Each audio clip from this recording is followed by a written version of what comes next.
नमस्कार, जय माता दी। मैं हूँ आपके अपनी लाइफ डिजाइनर जीतू आचार्य। वृश्चिक राशि की बात करते हैं, शनि के बदलाव की बात करते हैं। मंगल की राशि अग्रेसिव रहती है, गुस्से में रहती है। भाई गुस्से में तो ठीक है जो रहिएगा, लेकिन धैर्य के प्लैनेट क्या कह रहे हैं आपके लिए, आपको क्या चीजें की चेंजेस करने की जरूरत है, जरा वो समझने की जरूरत है अब। क्योंकि शनिदेव 29 मार्च को घर बदलेंगे, राशि बदलेंगे, लेकिन आपकी राशि के ऊपर प्रभाव कैसा छोड़ेंगे, इसे समझ करके आप कुछ उपाय रेमेडीज कीजिएगा, ताकि कोई भी चीज आपकी जिंदगी में अगर फ्लक्चुएट होने वाली है तो उसे आप पहले ही सेटल कर पाए। देखिए, वक्त रहते जब हम अपने आप को संभालते हैं ना, अपने ग्रहों की भूमिका को संभालते हैं ना, तो हमें दिक्कत नहीं आती है। बड़ा झटका खाने से पहले ही संभलना जरूरी होता है। चलिए, वृश्चिक राशि की अगर हम बात करते हैं, जोड़ी की बात करते हैं, तो आपकी राशि 8वें भाव की राशि होती है। अगर हम काल पुरुष की कुंडली की बात करते हैं, अगर आपकी चंद्र राशि है वृश्चिक राशि, तो क्या करना है आपको? आपको संभलना है। लेकिन अगर आपको अपनी राशि ही नहीं मालूम है, यानी मान लीजिए आपको अपने एग्जैक्टली डेट ऑफ बर्थ नहीं मालूम है, टाइम नहीं एग्जैक्टली मालूम, क्योंकि टाइम का बहुत बड़ा गहरा कंसर्न है। अगर टाइम सही नहीं होगा तो राशि बदल जाएगी आपकी, क्योंकि चंद्रमा 2.25 दिन में राशि बदल देता है। तो एग्जैक्टली नहीं मालूम है तो फिर आप अपने नाम अक्षर को फॉलो कर लीजिएगा। नाम अक्षर से अगर क्या हम चलते हैं, ना, ने, नी, नू, ये सारे अक्षर, या, यू, ये सारे अक्षर जो बनते हैं, ये आपकी राशि से ये आपको इंडिकेट कर रहे हैं कि आपको खास करके क्या ध्यान रखना है, आपको किन चीज़ों की तरफ अपने कदम बढ़ाने हैं। क्योंकि वृश्चिक राशि आपकी भी बनती है, इन अक्षरों से आपकी वृश्चिक राशि बनती है। तो आपको कौन कौन सी चीज़ें करने की ज़रूरत है, चाहे वो चंद्रमा की राशि हो, चाहे आपके नाम की राशि हो, दोनों तरीके से राशि तो वृश्चिक ही है ना। तो वृश्चिक राशि वालों को क्या करना है? अगर हम गोचर की बात करते हैं, तो शनि आपके तीसरे चौथे भाव के स्वामी होकर के आपके पंचम भाव में गोचर करेंगे। अब पंचम भाव में शनि का बैठना तो सही है, लेकिन तीसरे चौथे के स्वामी भी हैं ये, तो यहां पर तो कॉम्बिनेशन ठीक बनाते हुए नजर आ रहे हैं, यहां पर तो कुछ बेनिफिट देते हुए नजर आ रहे हैं।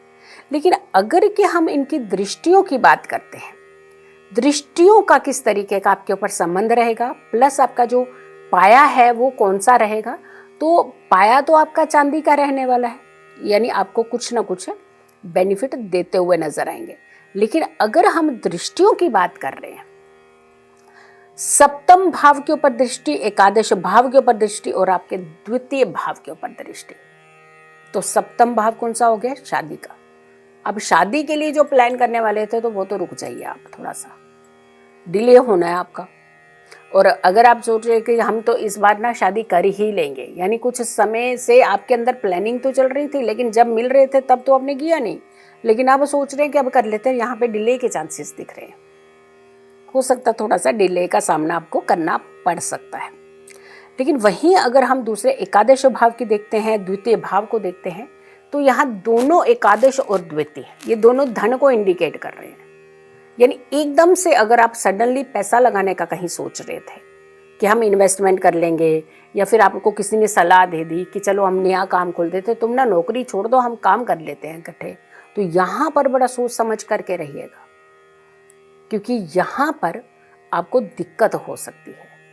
अपना काम छोड़ करके दूसरी तरफ बढ़ना आसान है, लेकिन वहां पे अगर स्टेबिलिटी नहीं है तो आपको अपने कदम नहीं बढ़ाने चाहिए। यहां पर आपको रुकना है, समझना है, संभल करके आपने अगला स्टेप लेना है कि काम करें या नहीं करें, या पिछला काम छोड़ें या नहीं छोड़ें। हम तो यही कहेंगे कि छोड़िएगा मत। अभी जल्दबाजी कई बार जो होती है वो खतरनाक होती है, तो यहाँ पे ये गुमराह तो करेगा आपको कि पिछला काम छोड़ो, आप अगले की तरफ बढ़ लो। तो हम तो ये कहेंगे कि थोड़ा सा अटेंटिव होकर के डिसीजन लीजिएगा। जल्दबाजी करेंगे तो आपको दिक्कत पैदा हो सकती है। रही बात, हमने विवाह का बताया आपको, लेकिन हेल्थ का पहले बताएंगे हम। हेल्थ के अलावा हम करियर की बात भी करेंगे। हेल्थ को लेकर के थोड़ा सा आपको अटेंटिव रहना है। और ख़ास करके अटेंटिव कैसे रहना है कि हम कई बार क्या होता है कि हम काम में इतने व्यस्त होते हैं तो हम अपने खाने पीने के सिस्टम को चेंज कर देते हैं। ब्रेकफास्ट आपको दोपहर में कर रहे हैं, लंच आप शाम को जा कर के कर रहे हैं और डिनर का आपको पता ही नहीं है। यानी आपने अपना मिस मैनेजमेंट जो किया ना, वो आपका नुकसान बन जाएगा। तो हेल्थ का सीधा संबंध आपके सिस्टम से आ रहा है। तो सिस्टमेटिकली अगर आप अपने टाइम को मैनेज करेंगे तो आपकी हेल्थ जो है वो बेटर रहेगी, आपको दिक्कत नहीं आएगी। लेकिन अगर आप ऐसे चूक करेंगे तो आपकी हेल्थ के ऊपर दिक्कतें हो सकती हैं।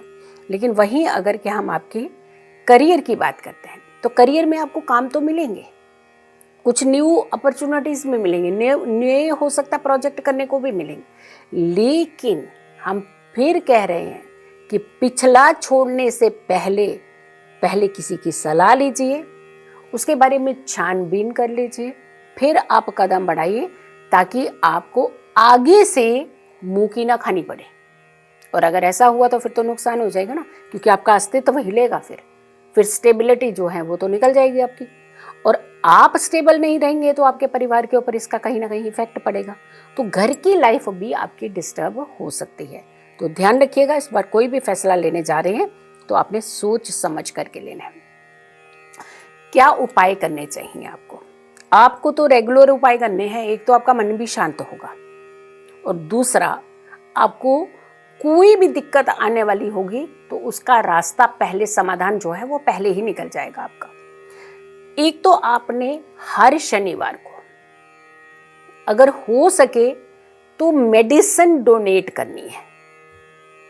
जैसे बहुत सारे कैंप लगे होते हैं या कुछ ऐसी जगह होती हैं जहाँ पे उनको मेडिसिन की ज़रूरत होती है। आजकल तो ऑनलाइन आप रिसर्च करेंगे तो बहुत कुछ मिल जाएगा आपको मेडिसिन डोनेट करने का। या फिर आप हॉस्पिटल के आसपास में बहुत सारे ऐसे ज़रूरतमंद लोग होते हैं जो नहीं अफोर्ड कर सकते हैं अपना ट्रीटमेंट, लेकिन आप उन्हें सपोर्ट कर सकते हो जितना आपका सामर्थ्य है, जितना आपको लगता है कि आप इतनी सपोर्ट कर सकते। मान लीजिए हो सकता है खाली फीवर की मेडिसिन ही आप उनको दे पाएँ, यानी देना ज़रूर है, अपने मेडिसिन डोनेट करनी है आपको, पैसे नहीं, मेडिसिन। यानी आप उन्हें ले जाइए साथ में, उनको बोलिए कि आपको कौन सी मेडिसिन चाहिए, वो मेडिसिन आप उनको दीजिए। तो मेडिसिन डोनेट करिए आप, आपका गुस्सा भी शांत होगा, आपकी अपॉर्चुनिटीज़ के दरवाजे भी खुलेंगे, और जो भी कार्य आप करेंगे उसमें नुकसान नहीं होगा। इनफैक्ट उपलब्धियां आपका दरवाज़ा खटखटाएंगी। वीडियो को बहुत सारे लोगों को ज़रूर शेयर कीजिएगा। और वीडियो के साथ साथ आपने एक चीज़ का ध्यान रखना है, धैर्य से, शांति से आपने किसी भी रेमेडी और उपाय को करना है। देखिए, उपाय जो होते हैं ना, ये भाव से होते हैं। जैसे हम किसी भी धर्म स्थान पर जाते हैं तो हम उनको वहाँ पे सरेंडर कर देते हैं। वहाँ आपको ज़रूरत नहीं है कि भगवान वहाँ सामने खड़े हैं तो मिल रहे हैं, लेकिन आप ऐसा फीलिंग होती है आपके अंदर कि यहाँ भगवान है, आपको सुन रहे हैं। सेम ऐसा ही एक भाव आप अपने उपायों के लिए भी रखिएगा। आप ऐसे करिएगा, देखिएगा आपको कितना लाभ जल्दी से मिलेगा। अगली राशि हमारी होगी धनु यानी सेजिटेरियस। अगली राशि का इंतजार करें। तब तक के लिए नमस्कार, जय माता दी।